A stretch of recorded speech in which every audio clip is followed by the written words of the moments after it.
We're now on item 7.6, which is the Wardie Bay and Beach report, and we have a representative here from Wardie Bay Beach Watch who wishes to make a deputation. So if I could ask Karen Bates if she would now like to make her deputation to committee, please. Thank you very much indeed for letting me speak. Can you hear me? Yeah. So happy Earth Day, everyone. I've been really heartened by the sense of urgency in this process and report, particularly during a pandemic. The decision to designate Wardie Beach as a bathing water for 2021 will be made after the election by the new Cabinet Secretary for Environment, Climate Change and Land Reform, and before testing is due to start on the 1st of June. So Wardie Bay Beach Watch began litter surveys in 2017 to address the marine pollution at this site. The discovery over time was that a large amount of the waste coming in relentlessly on every tide is sewage-related debris. Just yesterday, neighbours reported a surge of wet wipes, sanitary towels and plastic debris in the water, and there had been no rain. So was it safe to swim? The Wardie Bay Wild Swimmers Group has now risen to 1,600 members. Our wastewater treatment systems are failing our rivers and oceans. At our shores, they have a duty to be fit for public health. I really don't think that Wardie Bay Beach Watch or other volunteers should be relied upon to clean up the city's sewage. The status quo is simply not working. So I want to express huge gratitude to Cllr Bird for her excellent work and the spirit in which she has supported us, and also Steven Cuthill for their hard work on this report, especially in recognition of the necessity to protect and enhance the ecology and biodiversity of this site. I want to emphasise the simple premise that water quality is an environmental imperative and that resulting development should be light touch in accordance with the special nature of the site, SSSI, SPA, etc., and respecting all stakeholders, neighbours, uses and enjoyment. To add to 3.7, the kelp bed to the east side of the beach, Wardie Bush as it's known historically, is a further conservation zone as defined by Nature Scott. It's a priority marine feature worthy of protection. I thank officers for their recommendation that option 4.27.2 should be progressed. I agree that the status quo will not be sufficient to mitigate against substantially growing pressures and impacts. I appreciate the full complexity of the site and the hard work by the Wardie Bay Residents Association on highlighting the dangerous traffic pollution hotspot that is the Lower Granton Road at Wardie Bay.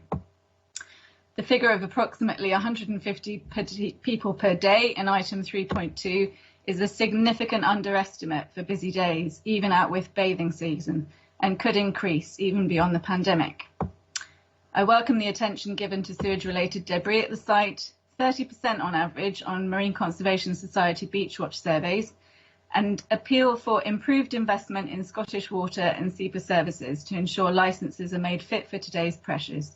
The Marine Conservation Society reports the number of wet wipes found on beaches in Scotland, this is Great British Beach Clean data, has increased from 1.9 average items in 2005 when they were first recorded as their own category on surveys, to 3.1 in 2010, and then increases significantly to 45.8 items in 2020 on each beach average. Investment in the marine litter strategy, including actions to prevent pollution being discharged to our seas at source, will result in reduced costs to cleaning our seas and beaches of harmful pollution and reduced impacts to invaluable marine life. I want to apologise for the lack of Beach Watch survey data over the pandemic, having witnessed the same amount of harmful litter as previous years, particularly after winter storms, removed by the community at large now. To repeat, cleaning up harmful sewage from our shores should not be the burden of caring citizens. In response to 4.14, dog waste is an issue that also affects the bathing water quality, and dedicated dog litter bins and fine notices could be an effective solution.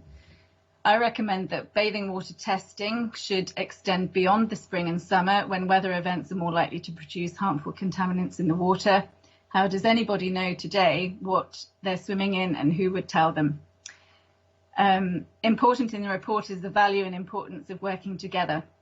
I want to thank landowners, neighbours, volunteer expert donors such as track engineering, journalists, wild swimmers and volunteers for all their support and demonstration of the success of working together. Note that our landowner letters of support were submitted with the Bathing Waters appeal document submitted in October last year, and anybody interested in receiving that appeal document, I'd be very happy to email it to them. 4.5 requires good partnership working with landowners. The beach, sharing ownership with the Granton Harbour Master Plan developer, should begin to be efficiently managed now to prevent cumulative impacts such as sewage, drainage, pollution, litter and traffic. Importantly, preventing further pressure on local CSOs and drains already beyond the limit of capacity. Sea level rise and increased storm occurrence predictions threaten more waste to land and sea and should be a consideration in all local planning developments.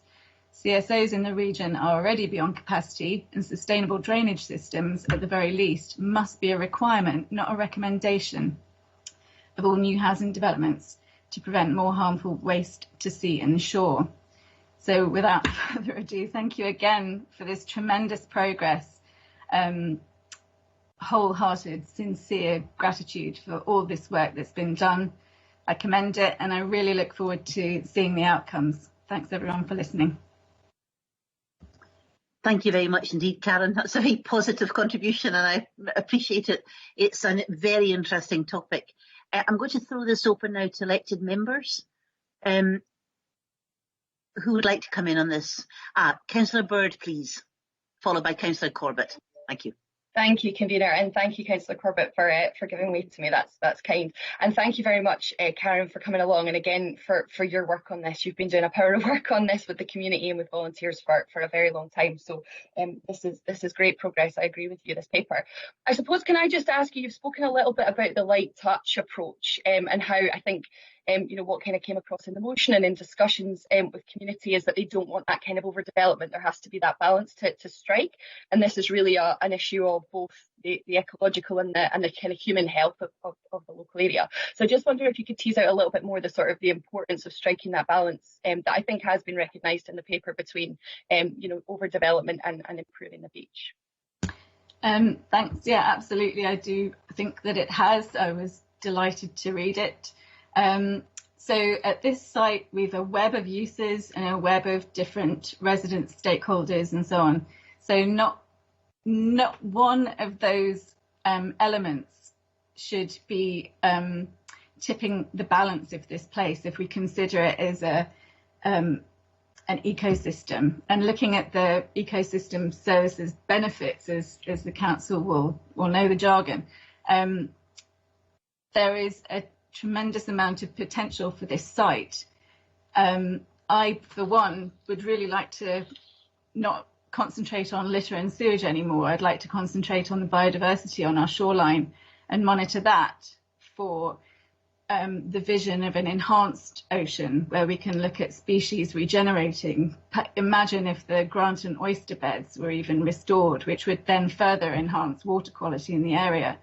So there are a tremendous number of conflicting uses almost at this site, but that should not be a reason for us not to dream and think big in this particular place, which may sound like a contradiction, but it's absolutely not.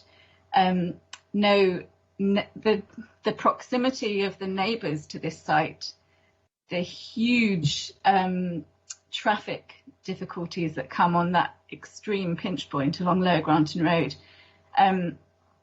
This is a very beautiful place. Perhaps is it a conservation zone? Could it be the protections on the place would help to give further credence to any measure that would enable the restoration of the oceans and the restoration of beautiful neighbourhoods for the health of people. That's the vision. So overdevelopment is not what anybody would want. In fact, people have fought hard to see that this is not overdeveloped, has not already been overdeveloped by unscrupulous fillers in of the ocean. The ocean is projected to take back our local shoreline. So anything that we do now should be with a vision to protecting habitats and protecting people. So the idea that this would be a site for commercial gain is a tipping over of the desire of anyone in this local area. And lastly, I would just say that people come because of the very special semi-wild nature of the place. And if anybody were to, well, recently we have seen such an influx of people that it is beginning to have an impact on our wildlife. So any further development to actually attract more people would have a negative impact. Our harbour seals, there's only 100 left in the Firth of Forth. There's already negative impacts on their behaviour during the daytime. So we've had their wildlife pontoons restored. So I will be monitoring the priority marine feature over the next few years, ongoing basically, to see that there are not impacts to the rocky shore. It's a very, very important site in all sorts of ways. And it's the very earth underneath us on this Earth Day that really should be the focus of this report.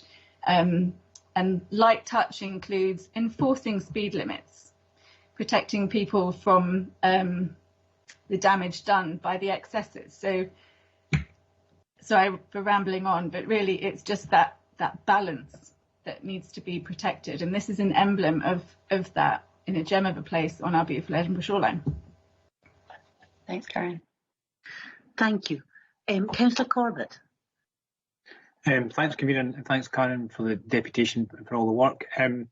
Just a brief question. The report, the key thing about the report is it recommends an active engagement from the council with all the kind of different interests in Wardie Bay. And I wondered if you could have a view as to which of the suggested ways forward, whether it's a management agreement or a lease or something else, which might be the best outcome that might result from this process. You're asking me. I don't have an experience to say what the impacts on the council would be from those scenarios, though I do say that the increase in active travel lately to this site has impacts. So if you provide increased active travel for people to be able to come to this site, there should be some sort of management of that increased people flow. Similarly with the Granton Harbour Master Plan, if you build a lot of houses, you should very certainly have a mind on the impacts of what that will do to existing locality. I believe that perhaps I wouldn't suggest that the purchase of the beach, knowing what the impact of that might be on the public purse, I'm not certain that would be the right way forward. I do wholeheartedly agree with the second option, and it would be with deep gratitude, because even today, if you imagine every tide the waste comes to shore, it really should not be an expectation on volunteers that we dedicate our lives when we might have better things to do to clean up sewage.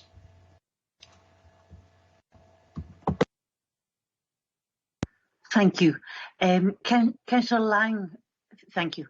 Yeah, thank you very much, Convener. Apologies, I had to shift to my onto my phone because my laptop completely froze on me and I'm rebooting. Karen, thank you very much for your deputation, which was really helpful. I should say I don't live that far away from Wardie Bay, so this is an issue that's kind of quite close to my heart too. I wanted to ask you about, because there's a section in the report that talks about public toilets, and I was quite keen to understand from your perspective how important you think that issue is, because we do want this to be a place that everyone can come and enjoy. And I am conscious that right now there isn't any public toilet provision in the immediate vicinity, and how important you think that is as part of the solutions that are required to make this a place that everyone can come and enjoy. Well, I can give local evidence of the fact that the beach has become a toilet for people that come, for those that build fires, and this is a pandemic picture where people are flooding to the beach for recreational purposes and probably misusing it, but is that for lack of provision? So the public toilets on Granton Square, it's quite far. I have no proposals or for any site here to be developed. There are existing businesses. It's not my remit whatsoever to suggest where public toilets could be situated, but they're necessary. I mean, if we're talking about bathing water quality and monitoring for harmful bacteria to human health, human waste is part of that, and it's going directly into the sea by the very users themselves. Only last week there was a message, and this is dogs, but well, potentially, but one of the Wardie Bay Wilds ones posted in their Facebook group that they were swimming in poo, human or otherwise. This is kind of the opposite of what we're trying to get to here. So increase in nutrient will have a damaging impact on the local biodiversity. It beggars belief that we even have to ask.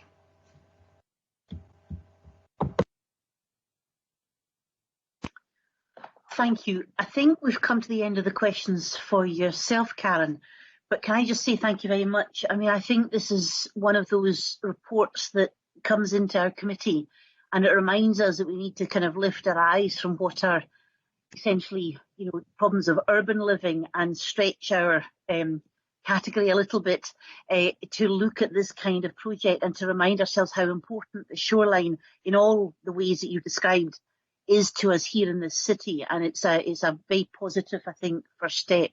Clearly there's some way to go, and I think you've outlined very effectively some of the challenges attached to it.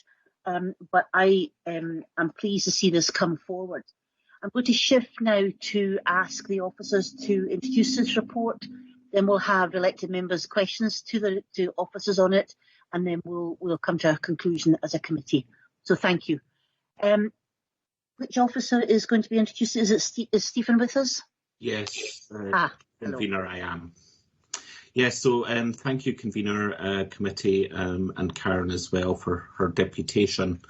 In terms of brief introduction, there's been a kind of long-standing involvement with the community going back many years now. I'm going back to my previous role as environment manager for North Edinburgh, which was back in sort of 2006. So there's been a long-standing requirement and desire from the community to see probably the council take on a little bit more of the responsibility for Wardie Bay. The challenge has always been that the bay itself and the beach area doesn't belong to the council. It sort of falls within three landowners, and obviously we've still to really engage with them with regards to the recommendation to set up some sort of management agreement with them over our sort of or developing our responsibility. What I've included in the report, sort of main sections where that are detailed there, and that's kind of support everything that Karen was mentioning, and also picking up the desire to have bathing water designation and some of the sort of key points within that, which were understanding and formalising the beach management roles and responsibilities, improving beach safety, cleanliness, pollution control, waste removal, and dealing with conflicting land and water uses, and dealing with incidents that would maybe require beach closure. So all these things are kind of part of the ongoing discussion. We did look at sort of three options, which again been mentioned. One's obviously the status quo, or not doing anything more than what we're doing just now. The second one, which is setting up a management agreement, which is the recommendation of the report. And then the other option was actually taking it, I suppose, to the ultimate, final stage, which would be whether the council would want to actually look at ownership. And I think taking everything into account, taking the community views into account, and where we're at, it was felt that setting up some sort of management agreement that allowed cognizance of the landowners and their respective responsibilities, as well as the council obviously looking at how we can support the bathing water designation and support the community in their aspirations and desires for location has led us to the recommendations in the report. So yeah, that concludes my intro. Thank you, Stephen. Councillor White, I think we're moving to you for some questions. Thank you. Convener, I think there's a whole host of issues in this report and the issues that the deputation have brought to us here. And I suppose the difficulty for me is knowing how much the council should be involved and where that relates to the various other organisations. So I've three questions that relate to that. The first is the council approach here in the report suggesting a greater involvement seems to fly in the face of things we're doing elsewhere, where we're looking to transfer assets out to community asset transfer, or where we're looking to reduce our estate or reduce our involvement because of cost or other issues. So I suppose it's how does this fit within wider council policy, and do we actually have the resource at the moment to get involved in a greater way? Second question is about other organisations who can help or who are responsible. One of the owners, we're told, is Crown Estates. Crown Estates is obviously owned by the Crown and pays money into the Scottish Government Consolidated Fund for the Scotland aspects. It's government related, so should they be more involved? And then if there's sewage issues, shouldn't SEPA or Scottish Water be more involved? We should be trying to stop that happening in the first place, and what's been done to seek their involvement. And then the final thing was about ownership, and I see there are three owners suggested.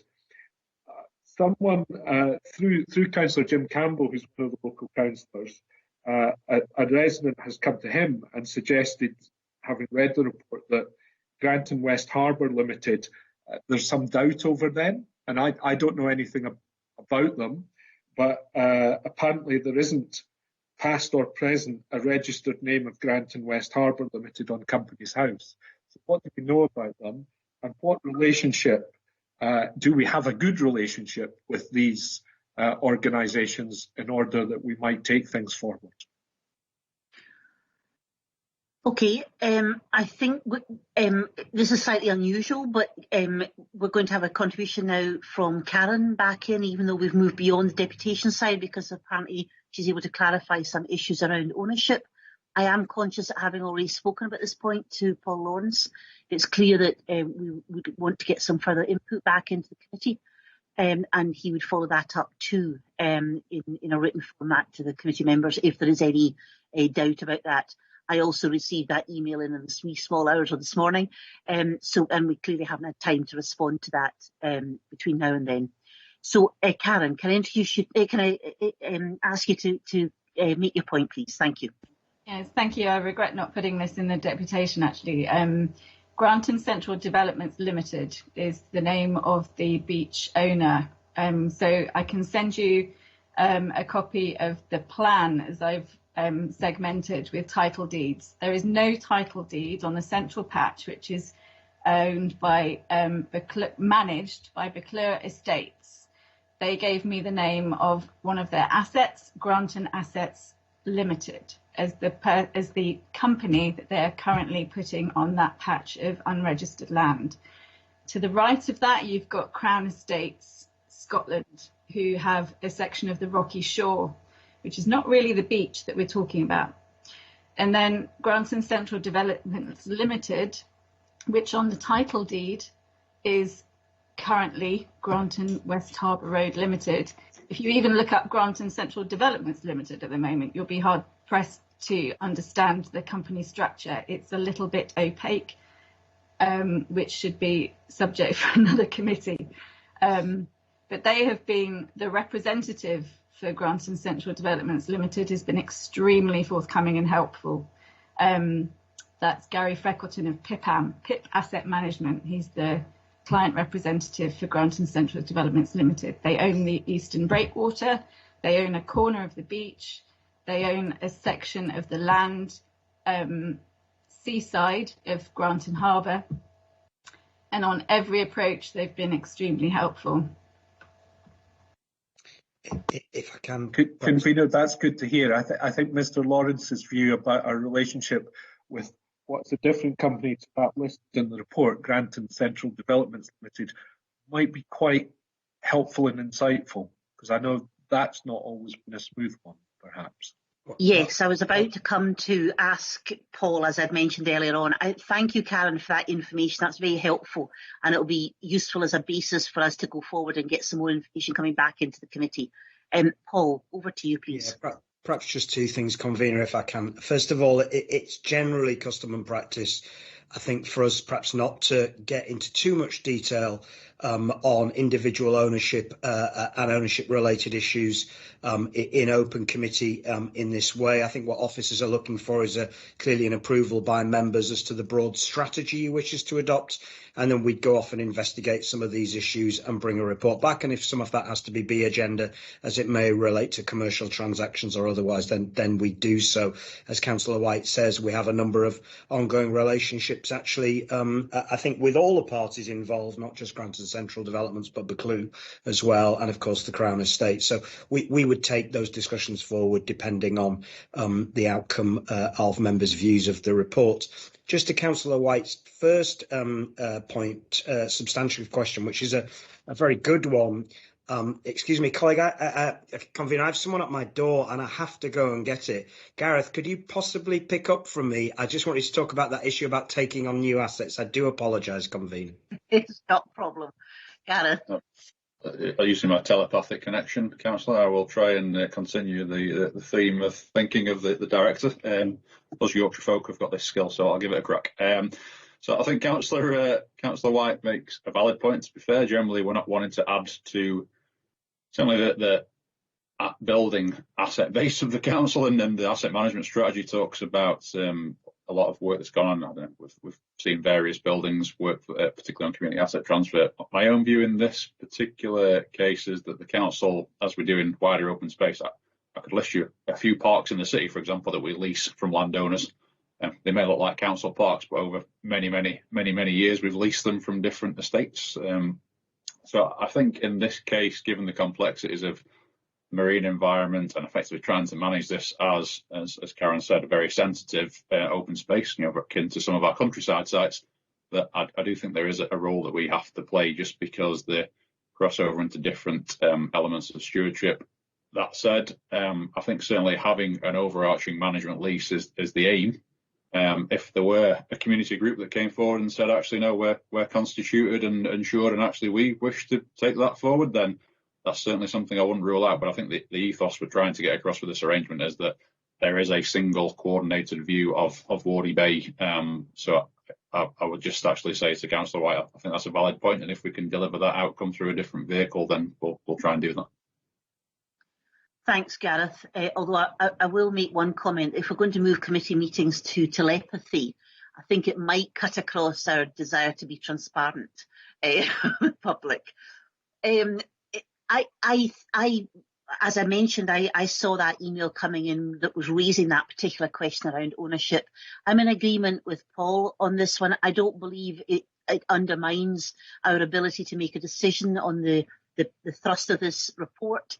I would like officers to undertake to come back to the members of the committee with anything emerges using the information that Karen has provided us with, and any additional points we want to add in the coming weeks as some of those issues are dealt with.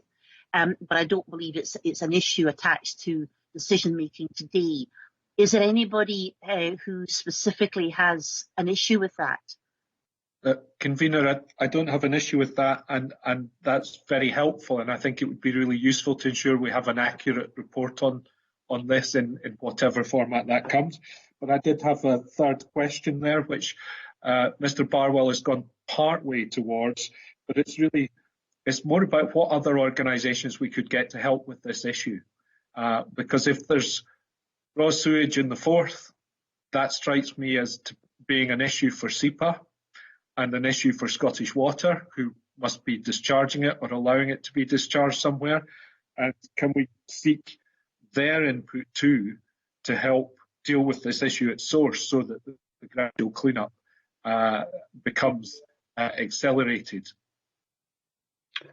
If I may, convener, I think, again, I agree with Councillor White. As I mentioned in the business bulletin, I sit on the Edinburgh and Lothian Strategic Drainage Partnership, easy one to say, and certainly the kind of water quality wider output into the Forth around everywhere as far as Fisher Row all the way around to Crammond is something that is discussed there. So I'm more than happy to take an action that this particular issue is raised at that partnership as an early agenda item, and we can maybe get some updates from that. And again, if there is there will be a subsequent follow-up update on this to this committee. We can cover off any early outcomes from those discussions, if that's okay. That sounds fine to me. I'm conscious that we've got another officer potential input here from Karen Reeves from Waste. Karen, did you want to add anything to what Gareth had said? It was just to say that as part of the designation process, Scottish Water, the Marine Conservation Society, Keep Scotland Beautiful are all involved with that and feed into the process. So I've been party to meetings where they've already attended and they have been feeding into that already. So they are well aware of that and had an opportunity to sort of voice their what sort of impact it would have on them and what they would need to do. And CEPA are part of that as well. Thank you very much. That's really helpful. I think from the tenor of the conversation that we're all in agreement on this report. Is that correct? Okay, thank you. I must say it's a very positive one. I think clearly there's a lot of work still to go, but it's moving in the right direction.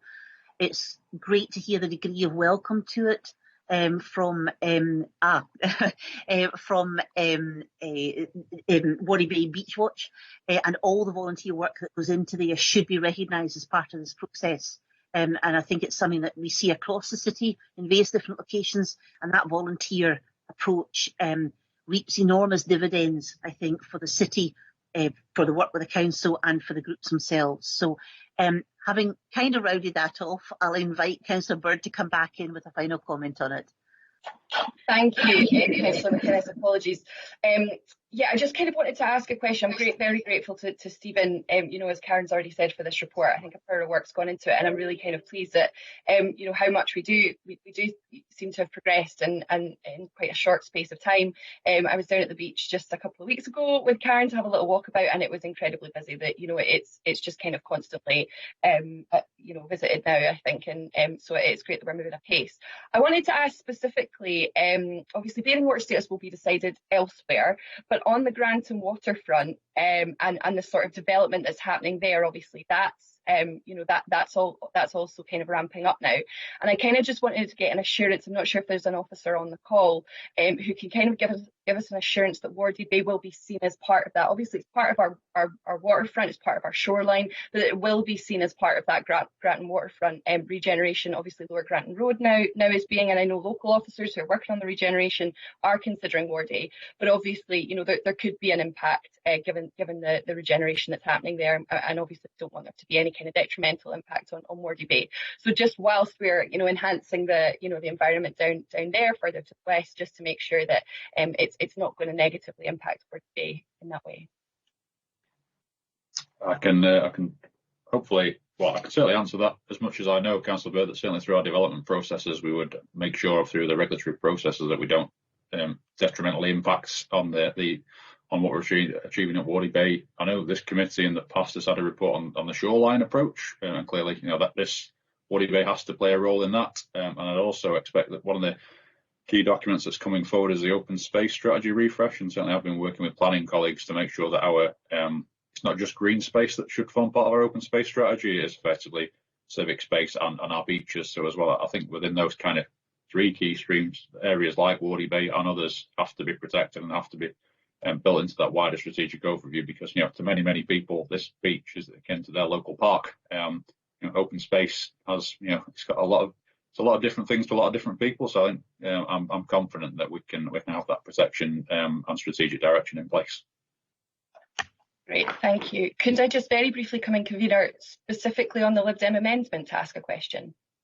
Well, I think we need to allow Councillor Lang to move it first, and then you come back in. I must apologise because we're jumping about all over the place in terms of this agenda. I managed to signally ignore the fact that Councillor Lang had an addendum on this, and it's a very helpful one around timing. So please, Councillor Lang, do go ahead.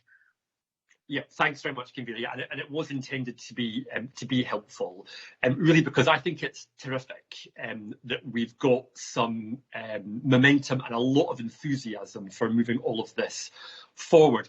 I am very conscious that we are talking about a negotiation here, and it can be quite difficult to pin down timings on it. However, as you know, Convener, I do get a little bit nervy when I see phrases like in due course or shortly in reports, because that can be very subjective. It means lots of different things to different people. And that's why I thought it was helpful to at least have some sense of timing as to when we as a committee would get some sort of update back. And I appreciate that may need to be flexible depending on how the negotiations and how the discussions move forward. But as I say, I thought it was useful, at least at this stage, to have some sense of an idea as to when we as a committee would be provided with an update. And I felt that what I'd put into the amendment was probably a fair timescale for that. And so I'll move my addendum on that basis.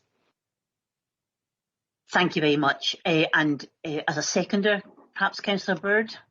Yeah, thanks, Convener. Very happy to second that. I was going to ask, do we think that's a viable timescale? But I'm seeing nods from officers, so I'm grateful to Councillor Lang for bringing this. I think you're right. I think it's important to have a timescale. So if we are confident initially to have a timescale.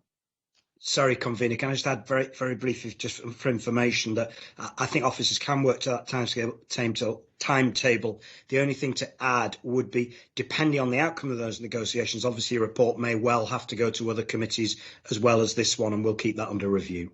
Yeah, I think as a committee we can accept that we need a slightly flexible approach in terms of the outcome on this, both in terms of what comes forward within that timescale that Councillor Lang has defined, and the different stages attached to it. So thank you very much. Would I guess that we're all in agreement on that? Happy days. Thank you. Thank you very much indeed. And we'll move on to the next item, Veronica. Thanks, Convener. That takes us on to the next deputation, which is from